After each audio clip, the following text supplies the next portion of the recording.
Good day, ma'am. Today, I will discuss the curriculum and curriculum development. So now, let's define first what is curriculum. Curriculum is a standard-based sequence of planned experiences where the students practice and achieve proficiency in content and applied learning skills. Curriculum is also the central guide for all educators as to what is essential for teaching and learning, so that every student has access to rigorous academic experiences. So, ang sinasabi po dito na ang curriculum is yung standard-based sequence of planned experiences which a student will experience in the whole school year. Example po nito is yung mga finalized na mga lesson plan, mga lessons sa pang-araw-araw, activities, assessment, evaluation, tasks, and exams na pwede pong ibigay ng mga teachers sa kanilang mga estudyante para po ma-test or ma-evaluate kung meron nga po talaga natutunan yung mga estudyante galing po sa mga lessons na kanilang naituro. Ang curriculum po ay yung pinaka-guide ng isang teacher kung ano po yung next step or yung next activity na pwede niya pong ibigay doon sa kanyang mga students upang matuto po or upang ma-deliver ang learnings na dapat pong mag-gain ng mga estudyante. So, gumamit po ako ng timeline ng curriculum development in the Philippines. Kasi po kapag timeline po yung ginamit natin is mas lalo po nating maintindihan kung paano nga ba yung flow or paano yung daloy ng pag-develop ng curriculum sa ating bansa. So, first is the pre-Hispanic or pre-Spanish period education. So, during pre-Spanish period po, is wala po tayong normal schools. Halimbawa po meron na po mga bakanting area or bakanting mga bahay-bahay. So, yun naman po ang nagiging nire-recognize as a room ng mga estudyante. So, dati po is learning began at home. So, tama nga po na sinasabi nila na ang unang kaalaman ay nagmumula sa tahanan. Oral, practical, hands-on. Ito na rin po pumasok yung 3 R's natin, the reading, writing, and arithmetic.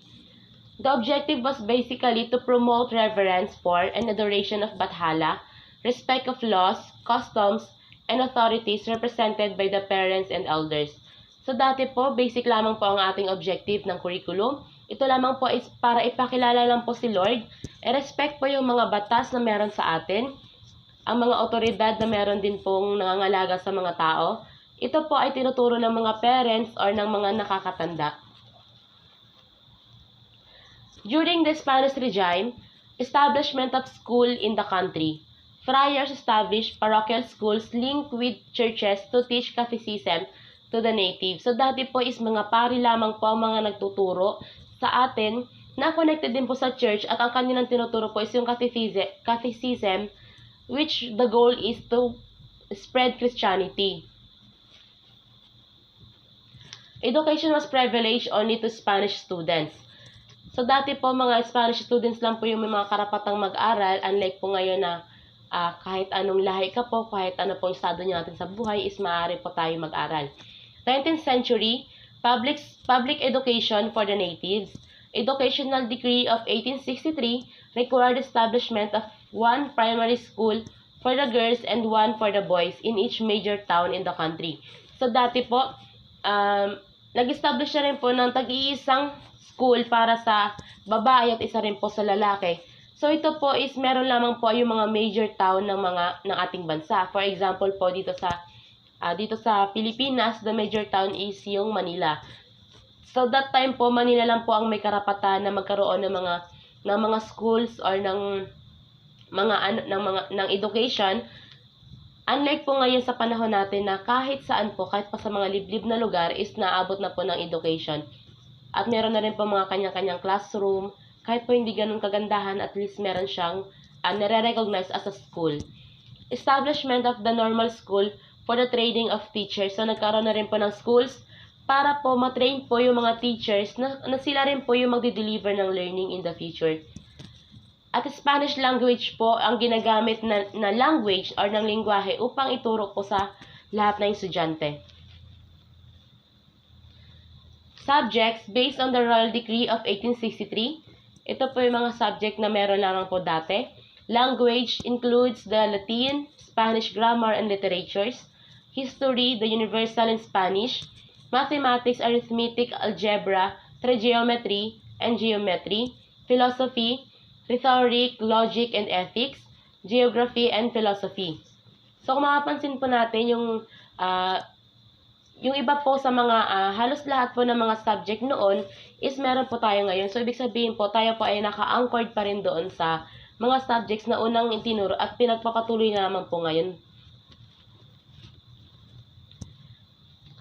According to Jose Rizal, with his two novels, The Nolomi Tangere and The El Filibusterismo, according to Rizal, the required courses are science, mathematics, history, philosophy, law, language, and music, social science. So kung mapapansin po natin, according po sa ating pambansang bayani, tinanggal na po dito yung ibang subject na connected po sa Spanish dahil nga po 'di ba dati na sobra po yung yung naranasan ng mga Pilipino sa kamay po ng mga Spanish. So para po kay Rizal, ito lamang po yung mga required courses na dapat pong ituro sa mga Pilipino. On August 29, 1898, schools were reopened by the Secretary of Interior, established free and compulsory primary education, secondary education in Burgos Institute in Malolos, and tertiary education of Literary University in the Philippines on 1898. So, noong August 29, 1898 po, ito lamang po yung mga schools na meron tayo sa ating bansa. American occupation. The Americans use education as a vehicle for its program benevolent assimilation. So, ang ginamit po na way or na paraan upang maiparating po ng mga Amerikano yung kanilang tulong sa mga Pilipino is through education. So, time po ng American, inayos po nila yung mga sirang school, then gumawa po sila ng mga bagong establishments, gumawa po sila ng mga bagong classroom, at nag-conduct din po sila ng classes. American teachers infused their students the spirit of democracy and progress as well as fair play. So, sila rin po yung nagturo sa atin kung paano maging fair, maging democratic, yung hindi ka po manlalamang sa kapwa mo, kung paano ka magiging patas sa lahat ng bagay. On January 1901, Taft Commission Act No. 74 established the Philippine public school system. There are 3 levels of education: the elementary, secondary, and the college. American discarded the religious bias. So, tinanggal po nila yung religious bias. Educational Act of 1901, separation of church and state in education. So pinaghiwalay na po nila yung mga gawain sa simbahan at yung gawain po sa school. Kung para po sa simbahan na lang po siya. At kung para po yung mga gawain sa school, isang sa school na lang po siya. Encourage Filipino in the field of teaching. Outstanding Filipino scholars were sent to US to train as teachers. So dati po, yung mga outstanding Filipino students or scholars po natin, kapag sila po ay magaling or napakitang gilas po, pinapadala po sila sa United States para po i-train na teacher.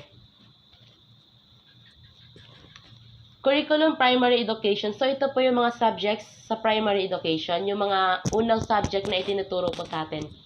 GMRC, Civics, Hygiene and Sanitation, Geography, Intermediate Curriculum, Grammar and Composition, Reading, Spelling, Science Courses, Physiology, Intensive Teaching of Geography. During Japanese regime, there are 6 basic principles of Japanese education. So first is realization of new order and promote friendly relations between Japan and Philippines to the farthest in extent. So dito po sa first po nila is yung pinaka main goal po nila or pinaka priority po nila is yung mapalawig po or mas mapatibay po yung relasyon ng mga Pilipino sa Hapon as long as they can. Second, foster a new Filipino culture base. Third, endeavor to elevate the moral of people, giving up overemphasis of materialism. So, dito po, pinapriority din po nila is yung moralidad ng tao over the materialism. So, mas tinuturo po nila yung respeto or yung yung moralidad na dapat na meron ng isang tao kaysa sa mga bagay na dapat meron tayo. Fourth, diffusion of the Japanese language in the Philippines. So parang pinapa-adapt din po nila sa atin yung kanilang lingwahe. Fifth, promotion of vocational courses. And last, to inspire people with the spirit of love and labor. So during Japanese regime, school calendar became longer, so mas pinahaba po yung school time or yung class duration. No summer vacation for students. Class size increased to 60, deleted anti-Asian opinions, banned the singing of American songs, deleted American symbols and poems and pictures. So, during Japanese regime po, during Japanese time, so, parang inutos na rin po nila na, or sila na rin po mismo yung nag-initiate na tanggalin na po yung mga anti-Asian opinions. Yung pagbabawal po ng pagkanta ng mga American songs, pagbubura ng mga American symbols, poems or tula, pati po yung mga pictures. Nihongo as a means of introducing and cultivating love for Japanese culture and social studies. During the martial law period, the Department of Education became the Department of Education and Culture in 1972. The Ministry of Education and Culture in 1978, and with the Education Act of 1982, Ministry of Education, Culture, and Sports. A bilingual education scheme was established in 1974 requiring Filipino and English to be used in schools. So, sinasabi po dito nung during martial law period po, yung bilingual, ibig sabihin po is dalawa na po yung lingwahe na dapat na itinuturo sa mga paralan, which is yung Filipino or yung Tagalog and yung English language po. Science and math subjects as well as English language and literature classes were taught in English while the rest were taught in Filipino. So, sinasabi po dito na yung science and math po, pati po yung English subject is ituturo po siya gamit po yung English language. Pero po yung the rest ng mga subjects ay dapat itinuturo po sa in terms of Filipino language. From 1986 to the present, the bilingual policy in education was reiterated in the 1987 Constitution of the Philippines. EDCOM, Congress passed Republic Act 7722 and Republic Act 7796 in 1994, creating the Commission on Higher Education or CHED and the Technical Education and Skills Development Authority or the TESDA. The institute governing basic education was thus renamed in 2001 as the Department of Education or DepEd. So now let's proceed to the Enhanced Basic Education Act of 2003, which is the K-12. The process of K-12 at part with International 12 Years Basic Education. So sinasabi nga po dito na K-12 is Kinder to Grade 12. Ibig sabihin po mag-aaral na po yung mga estudyante natin ngayon na simula kindergarten until grade 12. Grade 1, 2, 3, 4, 5, 6, 7, 8, 9, 10, 11, and grade 12. Pursue protective employment, entrepreneurship, and higher educational studies. So, ito po yung mga sinasabi po nila na kapag graduate ka ng K-12, graduate ka ng new curriculum natin ngayon, is makakasabay ka sa kung ano yung demand or ng needs ng society natin ngayon. Tulad nga po na sinasabi na sa atin dito na kapag graduate ka ng teacher, graduate ka ng engineer, graduate ka ng, or kahit anong mga bachelor degree, pagdating mo sa ibang bansa, ang bagsak mo is katulong or something na hindi mo siya profession dahil nga hindi nga natin dati na-adapt yung K-12 na dapat meron din tayo dito sa Pilipinas.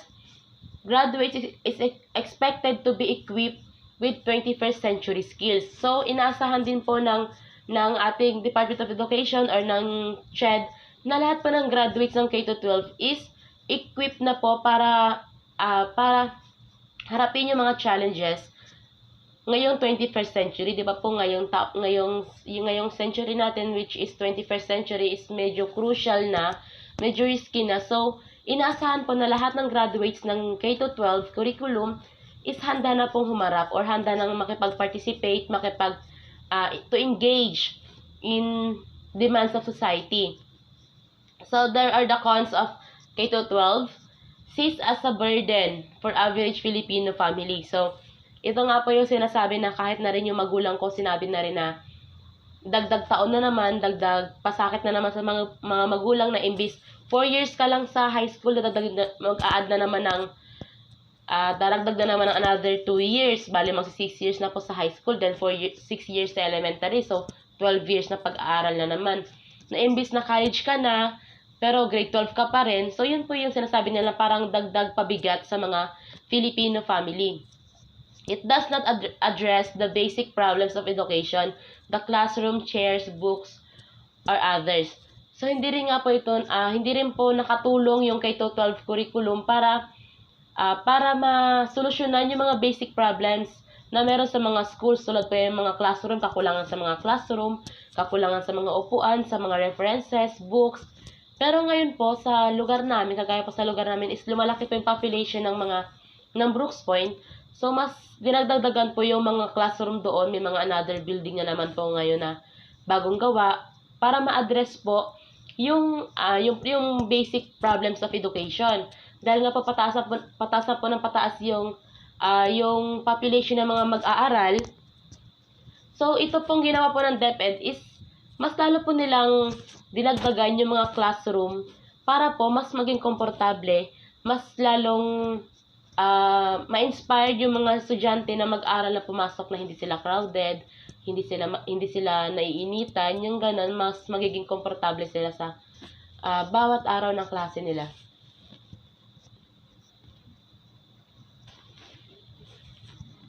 So, the basis of K-12 implementation, mastery of basic competencies, and in innovation due to congestive curriculum.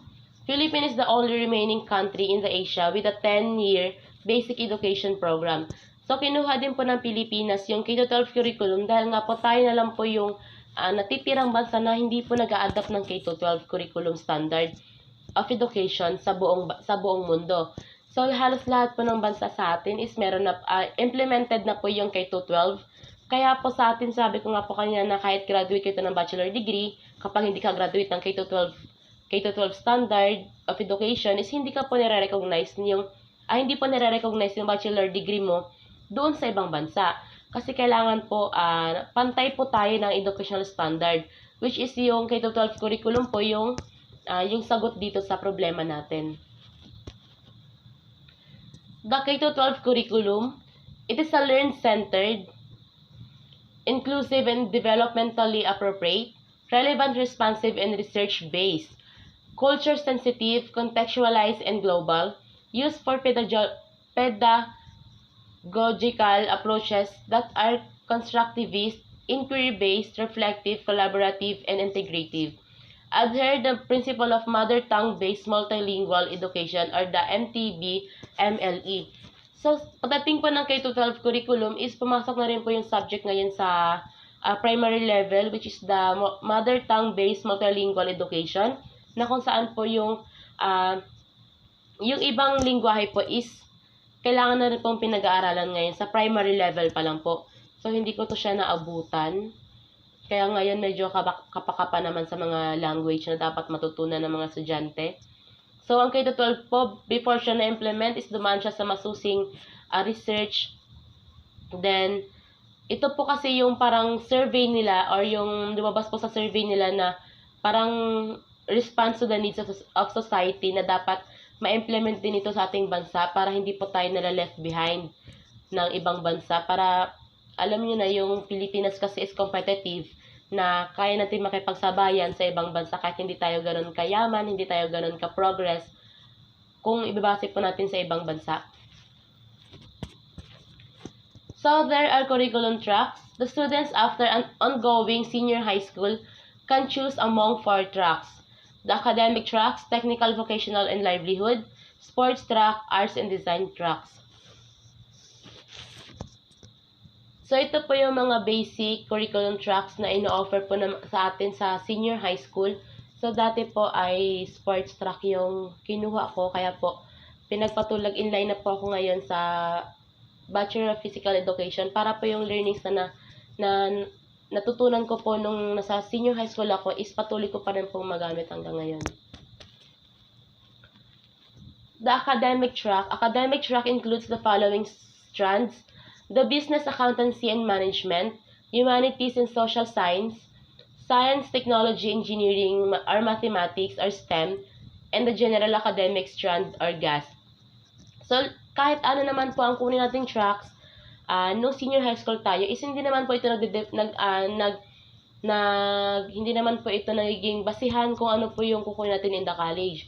So, sa college pa rin po natin malalaman kung ano po yung career na gusto nating marating. Kasi dati po sa senior high school, kung saan po si friend, kung saan si barkada, doon na rin po nag-enroll. Kaya medyo hindi po siya appropriate na sundin.